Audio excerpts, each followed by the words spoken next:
Sa mga taong isinilang o nabuhay sa taong dekada 70 hanggang 90, karamihan sa kanila'y naniniwala sa mga nilalang na tinatawag na aswang.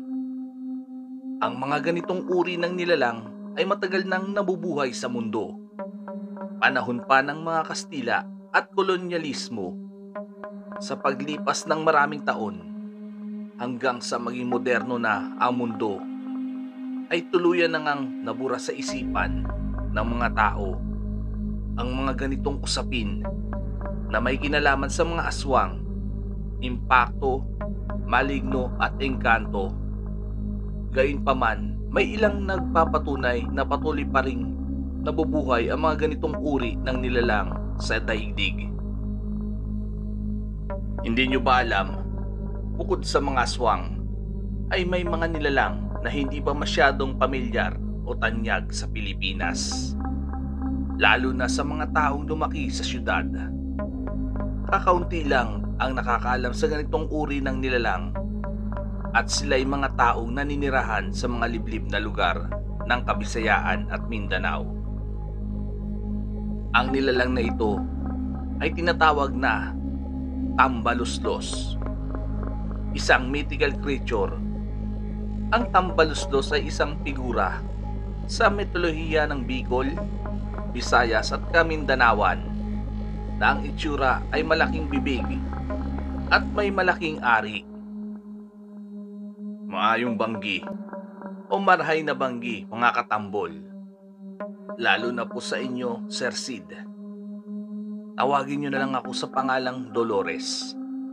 51 taong gulang na at kasalukuyang naninirahan dito sa Antique. Bago ko simulan ang aking kwento, ay taos-puso akong humihingi ng dispensa kung hindi maayos ang pagkakasulat ng ibabahagi kong istorya, hango sa sarili kong karanasan. Purong Bisaya po ako, kaya hindi ako masyadong magaling na magsalita ng Tagalog. Sa katunayan po, ang pamangkin ko ang sumulat nito habang isinisalaysay ko sa kanya ang buong detalye. Lahat ng tauhan na aking babanggitin ay hindi nila tunay na pagkakakilanlan, bilang respeto na rin sa kanilang pamumuhay ngayong kasalukuyan. Si Quijor, taong 1978. Sa panahong ito ay 14 anyos pa lamang ako at bunso sa 3 magkakapatid ni na Tatay Elmer at Nanay Esther. Tanging pangunguling ang pinagkakitaan ng aking mga magulang. Kahit na maliit lang ang kinikita sa paggawa ng uling, ay nakakaraos naman kami sa araw-araw. Lumaki kaming magkakapatid na matulungin sa magulang. Kaya bata pa lamang kami ay sabak na kami sa mga gawaing bahay. Ngunit sa aking kamusmusan ay marami kaming pamahiin na sinusunod. Mga bagay na nanggaling mula sa bibig ng matatanda. Tulad na lamang kapag tumilaok na ang manok sa hapon, ay kailangan na nasa loob na kami ng bahay, sapagkat may malaking bibig umano na lumilitaw sa ibabaw ng lupa at kinakain nito ang mga bata. Sabi pa nga ng matatanda, hindi lang higanting bibig ang lumalabas tuwing papalubog na ang araw, kundi meron ding higanting tenga ng engkanto na kapag nakapasok ka dito ay hindi ka na makakalabas pa. Ani pa noon ni na lola at lola, pag mag-isa ka daw naglalakad sa kalaliman ng gabi at may nakasalubong kang wakwak o manananggal, ay dumapa ka lang sa lupa upang hindi ka masaklot. At kung mapadaan ka man sa kakahuyan at sa palagay mo ikaw ay naliligaw, baliktarin mo lang ang suot mong damit dahil pinaglalaroan ka umano ng kapre. Ang mga kapre daw ang numero 1 mahilig paglaruan ang mga tao. Sila ang mga nilalang na mapaninlang, bagamat hindi naman sila nananakit o peligro sa mga tao. Sir Sid, lahat ng paalala at babala ng aking mga magulang, pati nina lolo't lola, ay tumatak sa isipan naming magkakapatid. Naniniwala kasi kami sa mga ganitong uri ng nilalang. Subalit noong may kwento sa amin ni na Tatay Elmer at Nanay Esther, ang isang nilang na tinatawag nilang tambaluslos, ay hindi ko mapigilang matawa. Umagalpak ako ng tawa nung sabihin nila na malaki raw ang ari ng nilalang na ito na halos sumaad sa lupa. Tingin ko tuloy noon nagbibiro lang ang aking mga magulang, bagamat hindi ko sukat akalain na nagsasabi pala sila ng totoo. Mismong sarili kong mga mata ang nagpapatunay na tunay nga ang tambaluslos. Anak, bumili ka nga ng mantika at toyo, inaaling bebang. Bilisan mo lang ha, at malapit nang dumilim ang paligid. Saad na utos ni nanay. Abala ito sa paglilinis ng isda. Ilang metro din ang layo ng tindahan mula sa aming bahay. Si Aling Bebang lang kasi ang may pinakamalapit na tindahan sa aming lugar. Nasa pinakadulo kasi kami naninirahan na malapit sa ilog. Hindi naman ako natatakot maglakad mag-isa sa daan, sapagkat tahimik at matiwasay naman ang aming baryo. Wala pa namang napapabalita sa aming lugar na may gumagalang aswang. Tuwing sasapit ang alas 5, impunto, ay wala ka nang makikitang mga batang naglalaro sa kalsada. Lahat sila'y natatakot sa higanteng bibig na lumalabas sa lupa. Hindi ko alam, Sir Sid, kung panakot lang ba ito sa mga bata. Ni minsan kasi wala pang nagpapatunay na may ganitong uri ng elemento. Makalipas ang ilang minuto ay nakarating na ako sa tindahan. May ilang matatanda na tumutoma sa gilid ng bahay ng ginang. Sa pagkakaalala ko, syoktong panoon ang sikat na alak. Magandang gabi po, Aling Bebang. Pabili po ng mantika at toyo. Wika ko sa ginang. Dolores, bakit hindi ang kuya mo ang inutusan ng nanay mo? Mag-alas 6 na. Ikaw pa talaga ang intusang bumili. Hindi ka ba natatakot maglakad mag-isa sa dilim? Nasa pinakadulo pa naman kayo nakatira. Ani ni Aling Bebang habang kinukuha ang binili kong sangkap. Pagod na po ang mga kuya ko, Aling Bebang. Maghapon po silang tumulong kay tatay sa paggawa ng uling. Tugon ko naman dito. Mag-iingat ka sa pag-uwi mo, Dolores. Baka bigla na lang lumitaw ang higanting bibig at kainit ka ng buo. Biglang sabat ni Mang Ernesto habang hawak ang sigarilyo na malapit ng maupos. Mang Ernesto, hindi na po ako bata para maniwala sa ganyang mga kwento. Dalaga na po ako. Tugon ko sa Ginoo na may mababang tono. Hoy, Ernesto! Bakit hindi na lang ang pag-inom ng alak ang atupagin mo? Tinatakot mo pa ang dalaga? Pero, alam mo ba, Iya? May nasagap akong balita kagabi. Diba, nakikilala mo si Mang Natoy? Ang naninirahan doon malapit sa bukana ng ilog. May nakita daw siyang nilalang na may malaking bibig at ari. Sigurado na akong tambalustos ang naulinagan niya kagabi. Mag-iingat ka, Dolores. Papanganib sila sa isang katulad mong dalaga. Palatak ni Aling Bebang sa lalaking tumador bago nagwika ng babala sa akin. Totoo po ba? Talaga? Ang tambaluslos, Aling Bebang? Tanong ko sa ginang. Oo naman, Iya. Totoo sila. Kaya mag-iingat ka. Sa pagkaalam ko, mahilig sa magaganda at birhen ang mga nilalang na ito. Oras na mahawakan ka niya, ihilahin ka niya sa ilalim ng tubig. O di kaya'y pagsasamantalan ka bago lantakan ang katawan mo. Mapanganib sila at masyadong agresibo. Kaya iwasan mong magawi sa ilog bago lumubog ang araw. Paliwanag ni Aling Bebang. Sige po, Aling Bebang.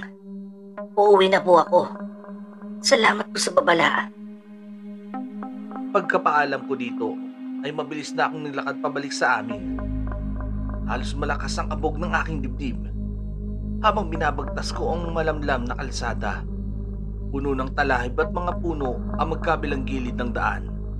Kung kaya't gano'n na lang ang takot ko. Sir Sid, si Aling Bebang ang tipong babae na hindi magawang magsinungaling. Bawat kataga na lumalabas sa kanyang bibig ay pawang katotohanan. Ginagalang ito sa aming baryo sa kadahilan ng isa siyang magaling na magtatawas. Bihasa siya sa pagsasantigwar at malawak ang kaalaman sa panggagamot. Kaya nilamon ako ng matinding hilakbot nung sabihin niya ang tungkol sa tambaluslos na minsan ko nang narinig sa aking mga magulang. Lakad, takbo din ang ginagawa ko. Makarating lang ako ng mabilis sa bahay. Singlamig ng yelo ang aking pawis nung makapasok ako sa aming tahanan. Anak, bakit hinihingal ka? Tumakbo ka ba? Usisang tanong sa akin ng aking nanay Esther. Opo, Nay. Tumakbo po ako. Maiksing tugon ko naman dito at hindi na nagawang banggitin pa ang tungkol sa sinabi ni Aling Bebang. Napansin ko na wala sa bahay sina tatay at ang dalawa kong nakakatandang kapatid. Kaya tinanong ko ang aking ina kung saan sila pumunta. Anin nito, pumunta sila sa kanilang pinag-uulingan na 3 metro lang ang layo sa aming tirahan. Makalipas ang ilang minuto ay agad naman silang bumalik. Nagsandok ako ng kanin dahil tapos na rin magluto ng ulam si Nanay Esther. Habang nagsasalo-salo kami sa hapag, ay naisipan kong sabihin sa mga magulang ko ang tungkol sa nilalang na nagpakita umano sa ilog. Hindi na noon nagulat sina ama't ina sapagkat sila na rin ang nagpapatunay na totoo ang tambaluslos. Sir Sid, araw noon ng aming bakasyon, kaya palagi lang akong nasa loob ng aming bahay. Wala akong masyadong kaibigan at hindi rin ako palengkerang babae. Nakakalabas lang ako tuwing uutusan akong bumili sa tindahan. Minsan na may gumagayak ako sa bahay ng pinsang ko upang makipagkwentuhan. Sabado ng umaga, naiwan akong mag-isa sa bahay. Pumunta kasi sa palengke sina Tatay Elmer at Nanay Esther, kasama ang dalawa kong nakakatandang kapatid, para ibenta ang ilang sakong uling. Diretso na ang mga itong mamili ng mga pangunahin naming pangangailangan sa bahay. Habang nagmumuni-muni ako patungkol sa mga sinabi kagabi ni Aling Bebang, na tila hindi na mawala sa aking isipan, ay napagdiskitahan kong tahiin ang punit na kulambo ng mga oras kasing iyon. Tapos na ako sa mga gawaing bahay at nakapagsaing na rin ako. Habang tahimik akong nagtatahi, ay biglang dumating ang 5 kong pinsan, kabilang na ang 2 pinatilyo. Nang makapasok ang mga ito sa aming bahay ay natuwa ako sapagkat gumuhit sa aking paningin si Ate Elena, ang pinsan kong nag-aaral sa Maynila at namamasukan bilang isang kasambahay sa isa naming kamag-anak na may maayos na pamumuhay sa nasabing lungsod. Sa madaling sabi, isa siyang working student na may malaking pangarap sa buhay.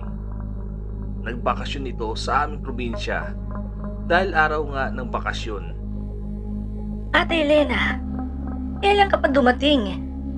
Ang ganda-ganda mo na at ang puti mo pa. Tanong ko sa aking pinsan. Nakarang araw pa ako dumating, Insan. Kagabi, nag-usap kaming magpipinsan. Nabistahin ka. Gusto ko kasing sulitin ang paikli kong bakasyon. Balak naming maligo sa ilog kasama ka. Pinaghandaan talaga namin ang araw na ito. Kaya nagluto kami ng ilang putahe. Tugon naman ni Ate Elena.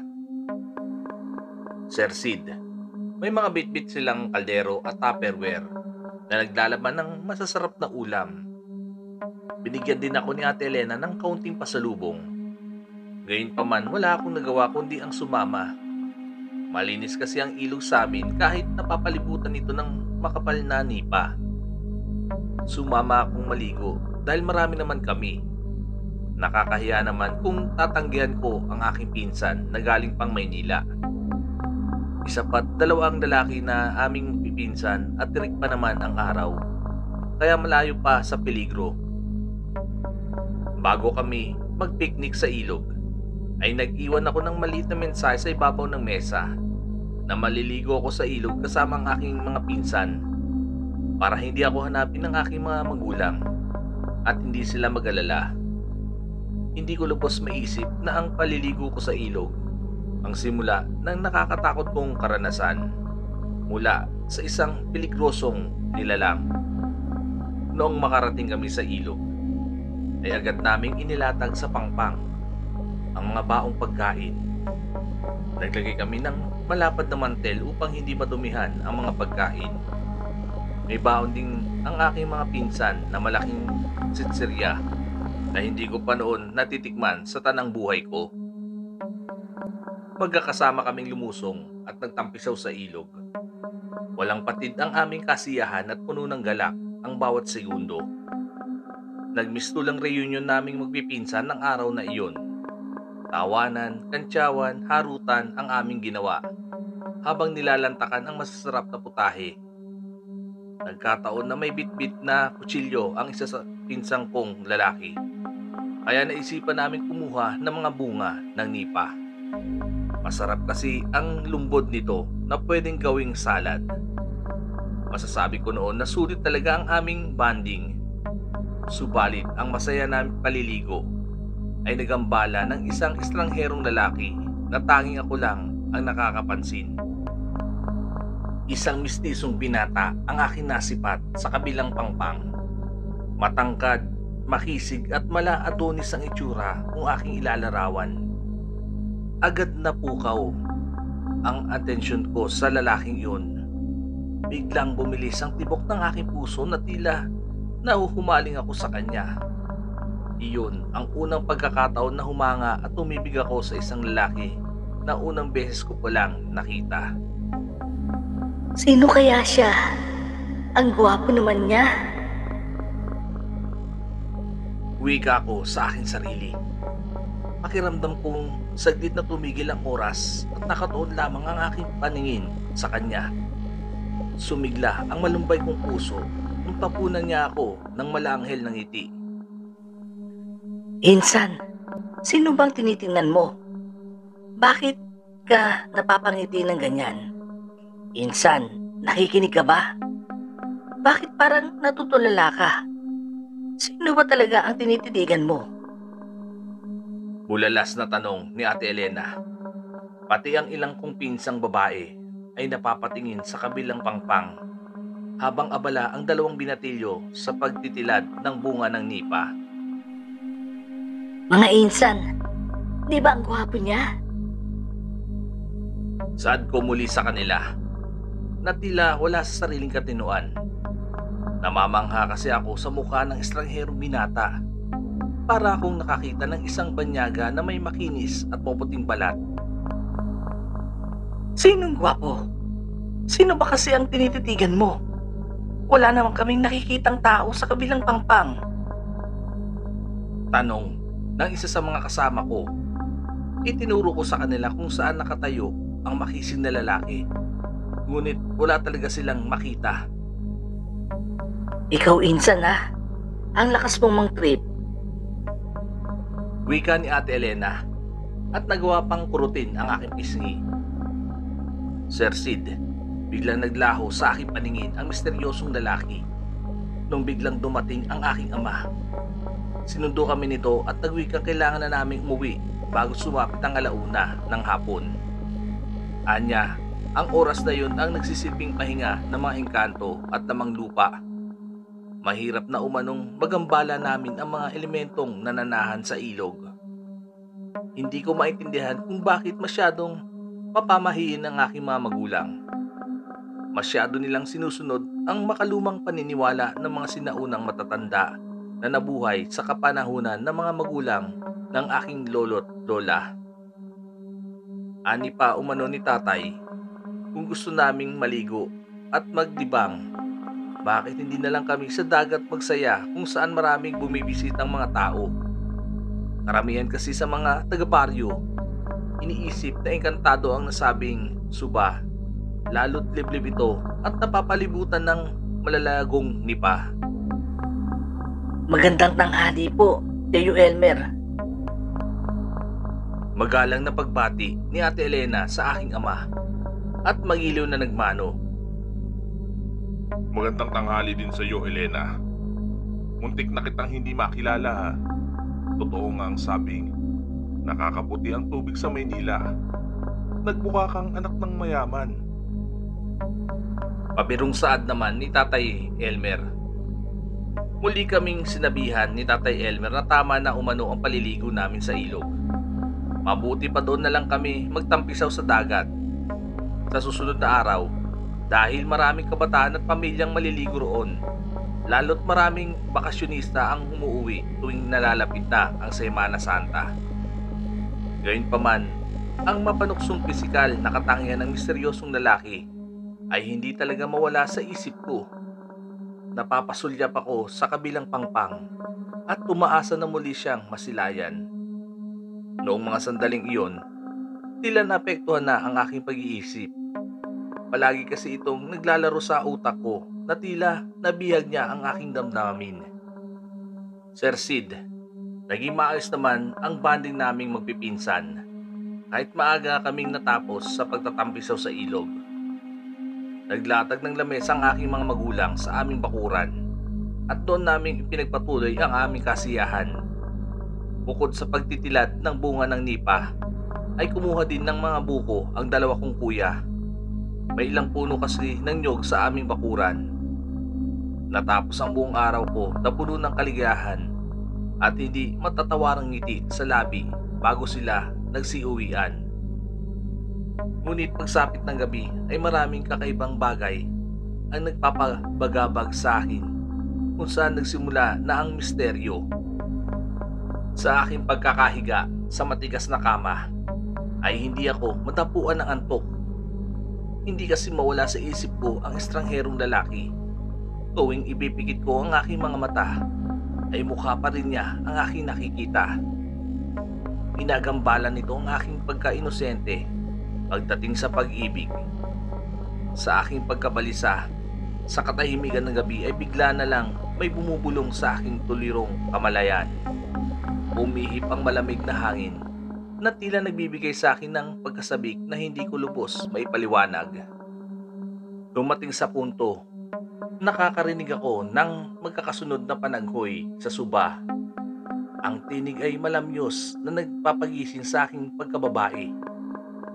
Uminit ang buong katawan na tila tinatawag ako ng tawag ng laman na hindi ko pa naman nararanasan sa buong buhay ko. Sa edad na 14, ay hindi ko pa alam ang tunay na kahulugan ng pag-ibig. Ni hindi ko pa nga natitikman ang unang halik sa labi. Sir Sid, may kung anong bagay ang nagmamanipula sa akin na tila kusang kumikilos ang aking katawan. Tumayo ko sa pagkakahiga at binuksan ang dahon ng bintana. Nakaramdam ako ng pagkasabik nung masipad ko ang gwapitong lalaking nakatayo sa madilim na bahagi. Nakangiti ito sa akin habang ikinakaway ang malapad na palad. Gusto ko lumabas ng bahay at agkan siya ng mahigpit. Maibsan lang ang kakaibang init sa aking katawan. Para na akong mababaliw ng mga oras na iyon sapagkat balak ko na sanang lumusot sa bintana. Ngunit hindi ako kasya, kaya't lumabas ako sa aking silid.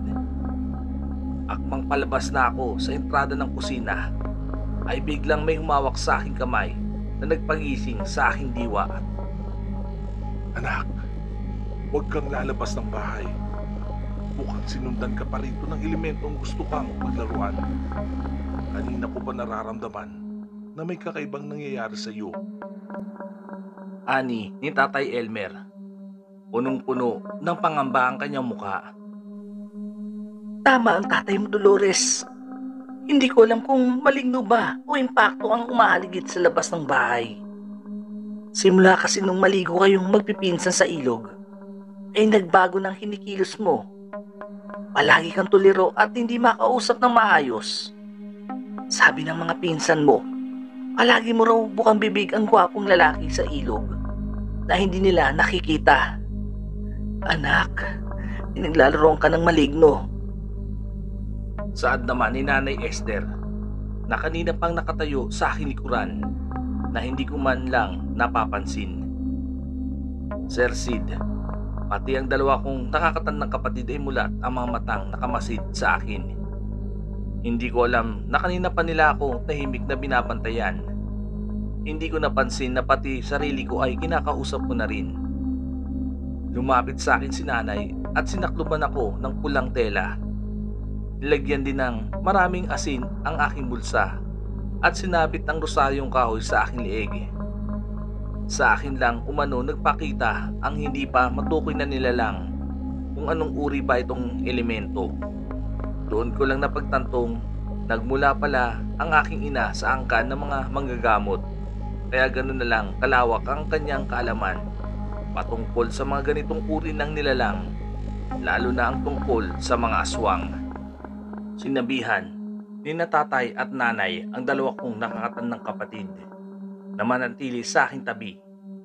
May gagawin naman silang bagay kung paano palalabasin ang umaaligid na engkanto at makitang tunay nitong anyo bilang bahagi ng kanyang panilinlang sa pamamagitan ng pagbabalat kayo sa tunay nitong katauhan.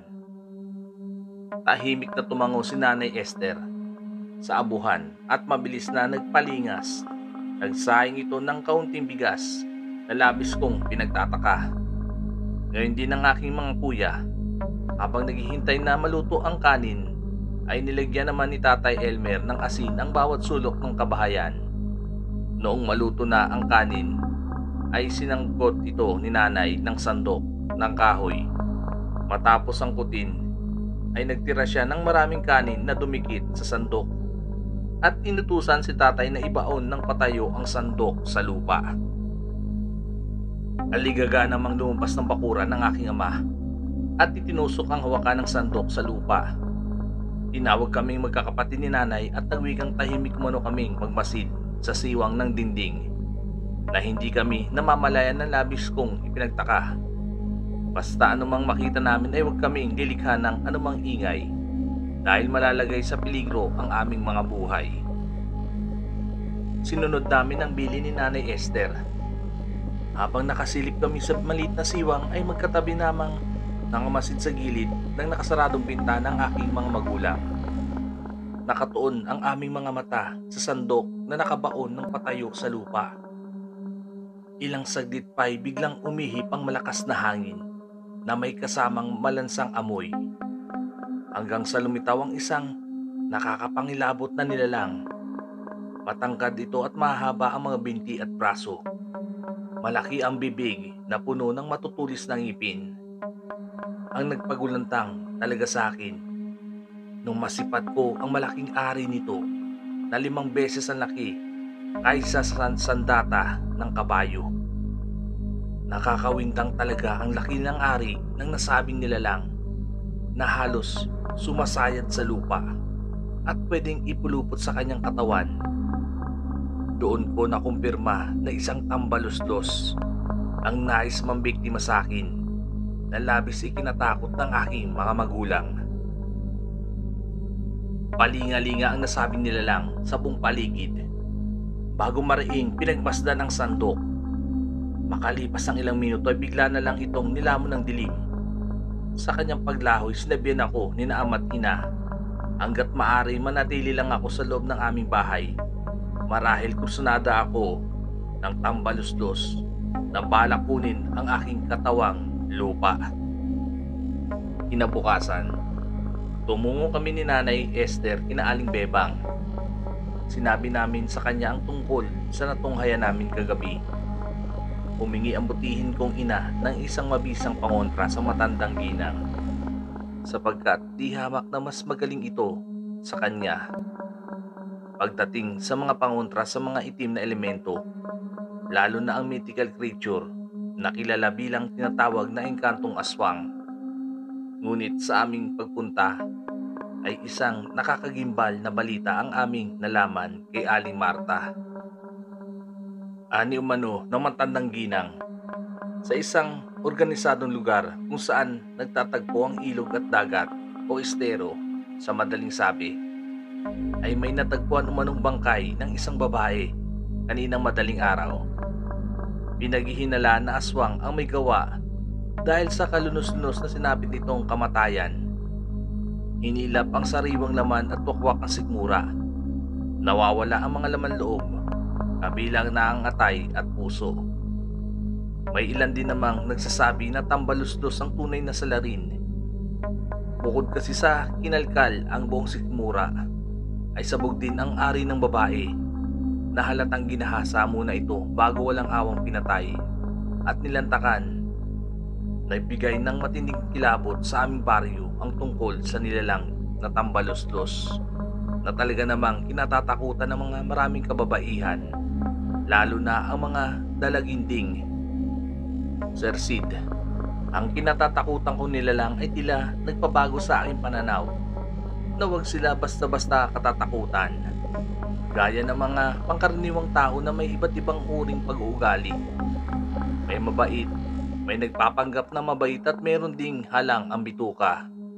Tulad ng mga tao, ganun din ang mga nilalang, hindi lahat ay masama. Sa mga sumunod kasi na linggo, ay isang dalagita ang nakaligtas sa bingit ng kamatayan. Ilang kabataan ang naligo sa dagat matapos ang kanilang paglilibang sa dagat ay magkakahiwalay silang umuwi sa kani-kanilang mga bahay. Kwento noon ng dalaga, papalubog na ang araw habang binabagtas niya ang matalahib na daan pauwi sa kanilang bahay. Sa kanyang paglalakad ay bigla na lang may umablot sa kanya sa talahiban. Tinakpan ng kanyang bibig at kinaladkad patungo sa ilog. Balak umano siyang gasain ng lalaki. May hawak itong patalim na panakot sa kanya. Oras na sumigaw siya o gumawa ng maling hakbang, ay hindi raw ito magdadalawang isip na patayin siya. Sa pilitan na hinubad ang kanyang basa niyang salawal at paulit-ulit siyang hinalay. Binaboy ang mura niyang katawan at halos tumugo ang pagitan ng dalawa niyang hita. Ani pa umano ng dalaga sa kawani ng aming baryo. Matapos umano siyang gahasain ay inilapat sa kanyang sikmura ang patalim. Nararamdaman niya ang pagbaon na tila balak hiwain ng kanyang tiyan. Dumating sa punto na inamin sa kanya ng lalaki na ito rin ang walang habas na pumatay at gumasa sa babaeng natagpuan sa estero noong nakarang linggo. Nagawa niyang ilapin ang laman at tukutin ang mga laman loob ng biktima para isipin ng mga tao na aswang o tambaluslos ang may gawa at hindi siya ang mapaghinalaan. Noong hihiwain na ang kanyang sikmura, ay bigla umanong lumitaw sa pangpang ang isang nakakatakot na nilalang na may mahabang lawit sa ibaba. Mabilis daw na sinunggaban ng halimaw ang kriminal at kinaladkad ito patungo sa ilog bago hilahin sa ilalim ng tubig. Namilog ang mata ng dalaga nang magkulay dugo ang ibabaw ng tubig at hindi na muling lumitaw ang katawan ng lalaki. Makalipas ang ilang saglit, ay biglang umahon sa tubig ang isang humutubad na lalaki. Makisig ang pangangatawan, mapungay ang asul ng mga mata, at malakas ang karisma na mala Adonis ang datingan. Nagwika umano ang gwapitong lalaki na bago pa kumalat ang dilim, ay kailangan na niyang makaalis sa ilog. Anya, hindi mo lahat ng nilalang ay katulad niya na may mabubuting puso. Ipinagtapat niya sa biktimang babae na siya mismo ang halimaw na pumatay sa lalaki ng baboy sa kanya. Sir Sid, ayon sa aking mga nalaman, ang paglalarawan ng biktimang babae sa nilalang na nag-anyong tao matapos nantakan ang kriminal sa ilalim ng tubig ay katulad sa estrangherong binata na nagpakita sa akin sa ilog. Marahil, iisang nilalang lang ang nagligtas sa dalaga, ang nagparamdam sa akin. Kung pagtatagpi-tagpiin ko ang bawat detalye, masasabi ko na hindi lang lahat ng tambaluslos ay masama. Marahil nagkamali lang ang matanda na husga ng masama ang ganitong uri ng nilalang. Sa likod ng kanilang nakakatakot at nakakasukang imahe ay may inatago din silang kabutihan sa kanilang mga puso. Sa totoo lang, mas halimaw pa sa tunay na halimaw ang ibang mapagsamantalang tao na nagkukunwaring mabait sa mata ng iba. Ayon sa inihayag ng dalagang naging biktima ng karahasan, napag-alaman ng mga taga-baryo na hindi aswang o tambaluslos ang tunay na salarin sa natagpo ang bangkay sa estero. Dahil ang tunay na kriminal ay isa lamang ordinaryong tao. Simula noon, nagbago na ang aming pananaw sa kinatatakutan naming mythical creature sa aming lugar, sa Siquijor. Napatunayan ng ilang mga dalubhasang albularya at antingero na ang mga tambaluslos ay isang nilalang na mythical guardian sa ilog at lawa. Ang ilan sa kanila ay nagliligtas ng mga nalulunod na bata at ang iba na may mapaminsala. Bagamat hindi naman sila masyadong mapanganib, basta huwag lang gagambalain ng kanilang tirahan, lalo na sa oras ng kanilang pamamahinga. Sir Sid, hindi na muli nagpakita pa sa akin ang nilalang na nag-anyong tao. Buhat bigyan ako ni Aling Bebang ng pangontra na kayang itaboy ang mga itim na elemento at engkantong mapaminsala sa mga tao. Hindi ko na ikukwento pa ang mga sumunod na kaganapan dahil nais ko lang ibahagi sa inyo ang naging karanasan ko tungkol sa nilalang na tinatawag na tambaluslos. Gusto ko lang linawin sa mga tagapakinig na hindi masusukat sa panlabas na pisikal na anyo ang tunay na imahe ng isang tao o nilalang. Minsan kung sino pa ang mukhang mabait at mabulaklak magsalita, sila pa ang gagawa ng masama. Hanggang dito na lamang po ang aking kwento, Sir Sid.